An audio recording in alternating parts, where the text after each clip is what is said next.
తెలియజేయడం జరిగింది. అలాగే చట్టసభల్లో రిజర్వేషన్లు కూడా ప్రధానమంత్రి శ్రీ నరేంద్ర మోడీ గారి ద్వారానే సాధ్యం అవుతుంది కనుక మన పార్లమెంట్ సభ్యులు, రాజ్యసభ సభ్యులు వారికి ఆ కార్యక్రమాన్ని అప్పచెప్పాము. వారు దిగ్విజయంగా పార్లమెంట్ లో వారితో కలిపి ముందుకు వెళ్తా ఉన్నారు. ఆ సందర్భంతో కలిసి ఈ రోజున పెద్ద ఎత్తున ఆంధ్రప్రదేశ్ నుంచి వచ్చిన మహిళా లోకానికి జాతీయ బీసీ సంక్షేమ సంఘం ఢిల్లీ ఇన్ఛార్జ్ కరీంనగర్ మాధవ్ ఉదయపూర్వక స్వాగతం పలుకుతా ఉన్నాడు. చాలా నిండుదనం వచ్చింది ఈ రోజున కర్పూర హారతులతో. మరి అట్లాగే ఇక్కడికి ఇచ్చేసిన మహిళా నాయకురాలందరికీ మరి ప్రత్యేక నమస్కారాలు తెలియజేసుకుంటూ, మరి మన ధ్యేయం ఒకటే, మన ఆశయం ఒకటే, మన జాతీయ అధ్యక్షుల ఆశయం ఒకటే, మన జ్యోతిరావు పూలే గారి ఆశయం ఒకటే. ఎప్పుడైతే మన జనాభా నిష్పత్తి ప్రకారం రాజ్యాధికారంలో భాగస్వామ్యం కావాలో, మనం ఎందుకు మన జనాభా నిష్పత్తి ప్రకారం ఎంపీలు కానీ, మరి ఎమ్మెల్యేలు కానీ, రాజ్యసభ సభ్యులు కానీ, ఇతర కీలకమైన పదవులు కానీ మాకెందుకు ఇయ్యరని డైరెక్ట్ గా నిలదీయడం కోసమే మనం ఎల్లవేళలా ఆర్ కృష్ణయ్య గారి ఆశయాలతో పోరాటం చేస్తూ ఉంటాం. ఆ పోరాట పటిమ ఈ రోజు చేసిన పెద్దలు గౌరవనీయులు మరో ఎంపీ గారు గౌరవ సత్యనారాయణ సారు గారికి ప్రత్యేక నమస్కారాలు తెలియజేసుకుంటూ, మరి వేదికను అలంకరించిన ఇప్పటి వరకు తమ ఉద్యమ ప్రసంగాలతో మనకంతా ఒక స్ఫూర్తినిచ్చిన ఉద్యమ నాయకులందరికీ, మరి ముఖ్యంగా ఎంతో శ్రమ కోర్చి బీసీల టైగర్ రాష్ట్ర మహిళా అధ్యక్షురాలు, మరి మనకందరికీ స్ఫూర్తిదాత, మరి తన జీవితాన్నే అంకితం చేసి బీసీ ఉద్యమం కోసం మరి ఒక మహిళ అయ్యింది కూడా అనేక విధాల పోరాటాలు మనకంతా స్ఫూర్తిదాత. ఈరోజు 4 అంశాలు, ముఖ్యంగా చట్టసభల్లో బీసీలకి రిజర్వేషన్స్, మరి అట్లాగే మహిళా బిల్లులో బీసీ మహిళలకు సబ్ కోటా, మరి అట్లాగే ఉద్యోగస్తులకి బీసీలలో ప్రమోషన్స్ లో రిజర్వేషన్స్, మరి జనాభా నిష్పత్తి ప్రకారం కేంద్ర మంత్రిత్వ శాఖ ఏర్పాటు చేసి ఆర్థిక వెసులుబాటు మరి అందరికీ బీసీ కుటుంబాలకి కల్పించవలసిందిగా ఈ సందర్భంగా మరి డిమాండ్ చేస్తా ఉన్నాం. అది మన ప్రధానమంత్రికి ఇనపడేలాగా ఈ ఢిల్లీలో పొద్దున్న నుంచి మనం అందరం మరి పెద్ద నినాదాలు ఇస్తూ మరి మీరంతా ఈ ధర్నా కార్యక్రమాన్ని మరి జయప్రదం చేసినందుకు మీకు అందరికీ మరొకసారి నమస్కారాలు, ఉద్యమ నమస్కారాలు తెలియజేసుకుంటున్నాం. జై బీసీ, జై బీసీ, జై బీసీ. ఆర్ కృష్ణయ్య గారి నాయకత్వం, ఆర్ కృష్ణయ్య గారి నాయకత్వం, ఎంపీ సత్యనారాయణ గారి నాయకత్వం, ఎంపీ సత్యనారాయణ గారి నాయకత్వం. Thank you. కృష్ణయ్య గారు నియమించినటువంటి మన వై నాగేశ్వరరావు గారు గత 35 సంవత్సరాలుగా బీసీ బడుగు బలహీన వర్గాల కోసం పోరాటం చేస్తూ తన కుటుంబాన్ని పక్కన పెట్టి బీసీల అభివృద్ధి, సంక్షేమం, రాజ్యాధికారంలో వాటా రావడం కోసం కొంచెం ముందుకు ఉండాల్సిందిగా కోరుచున్నాము. సీనియర్ జిల్లా నాయకులు, స్టేట్ బాడీ పెద్దలందరూ, మన అన్న ఎల్పి ప్రసన్న అన్న కానీ, అమర్నాథ్ బ్రదర్ కానీ, సమాధి సీనన్న కానీ అందరూ కూడా కొంచెం ముందుకు ఉండండి. లేడీస్ కట్టం రావద్దు అన్న, వెనక లేడీస్ వెనక నిల్చోండి ప్లీజ్.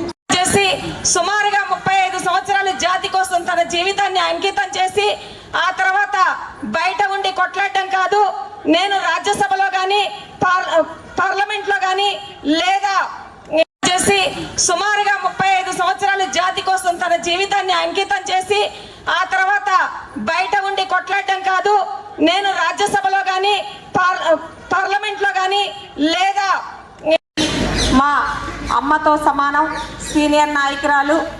తను 20 సంవత్సరాలుగా, సుమారుగా 20 సంవత్సరాల నుంచి నాతో పాటు కలిసి పనిచేస్తూ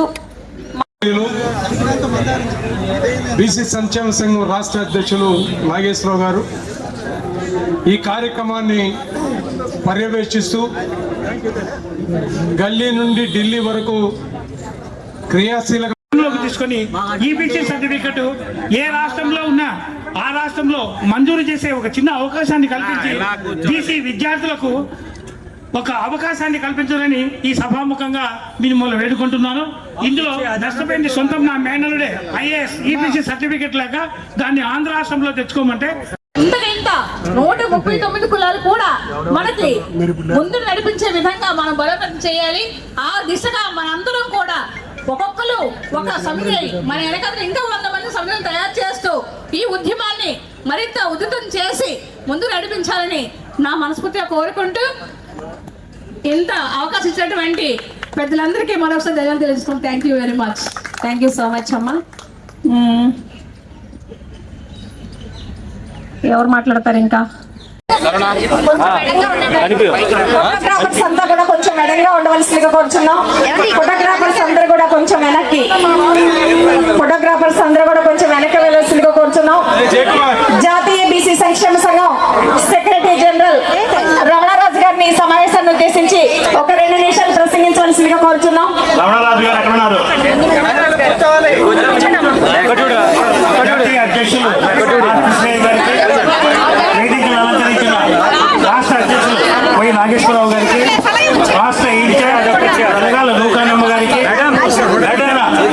జిల్లాల రాష్ట్ర కార్యవర్గ సభ్యులకు, జిల్లా అధ్యక్షులకు, మండల అధ్యక్షులకు, మహిళా విభాగానికి, విద్యార్థి విభాగానికి అందరికీ ఉద్యమాభివందనాలు.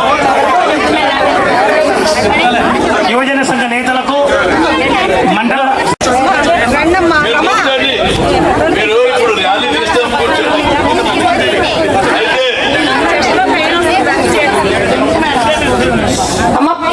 మీరు కొద్దిగా ఆగుండి, ఇప్పుడు ర్యాలీ తీసి పోటేద్దాం. కాబట్టి మన దేశం చాలా స్పీడ్గా డెవలప్ అవుతుంది. అందరూ చదువుకుంటారు. ఐటీ ఉద్యోగాలని ప్రపంచంలోనే ఐటీ ఇన్ఫర్మేషన్ టెక్నాలజీ మన దేశం ఎక్కుంది. ఇది ప్రపంచ దేశాలకు విస్తరిస్తుంది. మనం ప్రపంచంలోని నంబర్ 1 దేశంగా రూపొందుతున్నామని చెప్పి మీ అందరికి గుర్తు చేస్తూ మన వాళ్ళందరూ అభివృద్ధి చెందాలి, మన పిల్లలందరూ చదువుకోవాలి, పెద్ద పెద్ద ఉద్యోగాలు చేయాలని చెప్పి మీ అందరికీ గుర్తు చేస్తూ సెలవు.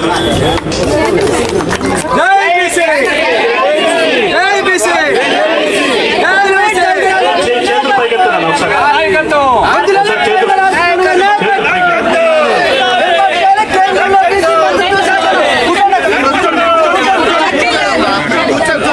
अरे एमपी सरी दब जाएंगे नीचे. మనందరికి కూడా తెలిసింది. ఇట్టి విషయాల్లో దీనికి స్ఫూర్తిదాయకంగా నిలిచినటువంటి సర్దార్ గౌతులచ్చన్ గారి నేతృత్వంలో, తర్వాత వారి వారసత్వాన్ని పురస్కరించుకుని ఈరోజు ఆర్ కృష్ణయ్య గారి నేతృత్వంలో ఈ యొక్క నష్ట నివారణ చర్యలు మొదలుపెట్టి ఈ బీసీలకు సంబంధించినటువంటి ఐక్యతకు సంబంధించిన విషయాన్ని ప్రధానంగా మనం స్వీకరించడం జరిగింది.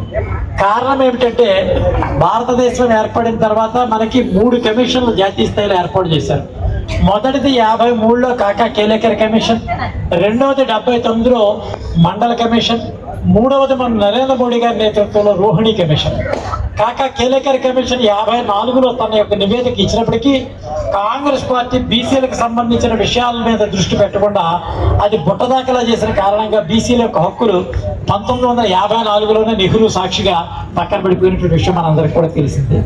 తిరిగి 1977లో జనతా ప్రభుత్వం ఏర్పడిన తర్వాత ములాయం సింగ్, అదే రకంగా వీరి యొక్క బీపీ సింగ్ గారి నేతృత్వంలో ములాయం సింగ్ గారు, ఆనాడు ఉన్నటువంటి యువత లాలూ ప్రసాద్ యాదవ్ గారు, బలమైనటువంటి సోషలిస్ట్ బీసీ నాయకులందరూ కూడా ఆ ప్రభుత్వం మీద ఒత్తిడి తీసిన కారణంగా మండల కమిషన్ ఏర్పాటు చేసి మండల కమిషన్ యొక్క నివేదికను దాఖలుపరిచే లోపు 79లో ఆ ప్రభుత్వం కూలిపోవడం వల్ల మండల కమిషన్ కూడా పక్కకు పోయింది. తర్వాత వచ్చిన ఇందిరాగాంధీ కానీ, దాని తర్వాత వచ్చిన ప్రభుత్వాలు కానీ తిరిగి మళ్ళీ 89లో బీపీ సింగ్ ప్రభుత్వం వచ్చిన తర్వాతే మళ్ళీ మండల కమిషన్ బయటికి రావడం జరిగింది. మొరార్జీ దేశాయ్ ప్రభుత్వంలో వీరిరువురు ములాయం సింగ్ యాదవ్, అదే రకంగా లాలూ ప్రసాద్ యాదవ్, అదే రకంగా ఆనాడు ఉన్నటువంటి సోషలిస్ట్ పార్టీ నేతలందరూ కూడా బీసీల యొక్క హక్కులు ప్రస్తావించిన కారణంగా బీసీ యొక్క హక్కులు భారత ప్రభుత్వంలో చర్చకు వచ్చింది. కానీ మన 2 యొక్క రిపోర్టుల్లోనూ మనకు వచ్చినటువంటి అనుభవం ఏంటంటే బీసీలకు హక్కులు వస్తే అవి ఏ రకంగా పోగొట్టుకున్నాం అనేటువంటి విషయాన్ని మీకు నేను తెలియపరుస్తాను. 1953లో వచ్చిన నివేదిక వచ్చినప్పుడు మనకి చాతుర్వర్ణ వ్యవస్థ ఉంది. బ్రాహ్మలు, వైశ్యులు, అదే రకంగా క్షత్రియులు, శూద్రులు అనేటువంటి 4 భాగాలుగా ఉన్నటువంటి ఈ కులంలో శూద్రులకు మేము రిజర్వేషన్ ఇచ్చామని చెప్పి ఆ ప్రభుత్వాలు ఇవ్వటం. ఈ శూద్రుల్లో దూరినటువంటి వారు ఎవరంటే కమ్మలు, రెడ్లు, వెలమలు, మిగిలినటువంటి ఈ 4 కులాల కాపులు.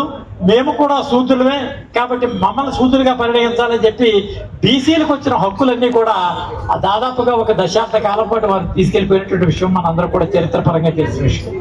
కాబట్టి బీసీలకు హక్కులు రానప్పుడు ఒకలాగా ఉంది, హక్కులు వచ్చినప్పుడు ఒకలాగా ఉండేటటువంటి పరిస్థితి 53, 54 దాకా వచ్చింది. తిరిగి 1961లో దామోదరం సంజీవ్ గారు ఉమ్మడి రాష్ట్రానికి ముఖ్యమంత్రిగా ఉన్నప్పుడు బీసీలకి మరొకసారి ఘోరాతి ఘోరమైన అన్యాయం ఎక్కడ జరిగిందంటే తిరిగి కాపులను వారి బీసీలో చేర్చడం. ఆనాడు ఆంధ్రప్రదేశ్ బ్యాక్వర్డ్ క్లాస్ కమిషన్ తరఫున ఉద్యోగాలు ప్రకటిస్తే అందులో 91% ఉద్యోగాలు కాపు కులాలకు వేయడం జరిగింది. దాన్ని హైకోర్టులో ప్రశ్నిస్తే బీసీలకి ఇచ్చామని చెప్పి వారు అడగడం. బీసీ సంఘాలన్నీ కూడా 62లోకి ఎప్పుడు పెట్టి ఇవ్వడం జరిగింది. బీసీల్లో ఉన్నటువంటి ఉపకులాలకు కానీ కులాలకు కానీ ఇవ్వకుండా కేవలం కాపులను బీసీల్లో పెట్టే కారణంగా మీరు రకంగా ఇచ్చినటువంటి విషయాన్ని ప్రభుత్వం గుర్తించి ప్రభుత్వం కాపులను బీసీల నుంచి తొలగిస్తూ 63లో తన యొక్క నివేదికను ఇవ్వడం జరిగింది. కాబట్టి బీసీలకి 2 దఫాలు ఈ రకమైన నష్టం జరిగింది.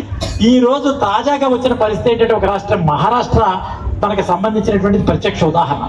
మహారాష్ట్రలో జరిగినటువంటి మరాఠా రిజర్వేషన్లో 16% రిజర్వేషన్లు మరాఠాలకు ఇస్తూ ఆ ప్రభుత్వం అన్ని పార్టీలు కలిసి ఏకోన్ముఖంగా ఇవ్వడం జరిగింది. జయశ్రీ జయశ్రీ జైవాల్ అనేటటువంటి వ్యక్తి హైకోర్టులో దీన్ని ఛాలెంజ్ చేయడం, సుప్రీంకోర్టులో ఛాలెంజ్ చేసిన తర్వాత సుప్రీంకోర్టు కొన్ని విషయాలు అందులో ప్రస్తావించడం జరిగింది. రాష్ట్రంలో వెనుకబడి జరిగినటువంటి తరగతులను గుర్తించడానికి మీరు ఏ కమిషన్ అయినా ఏర్పాటు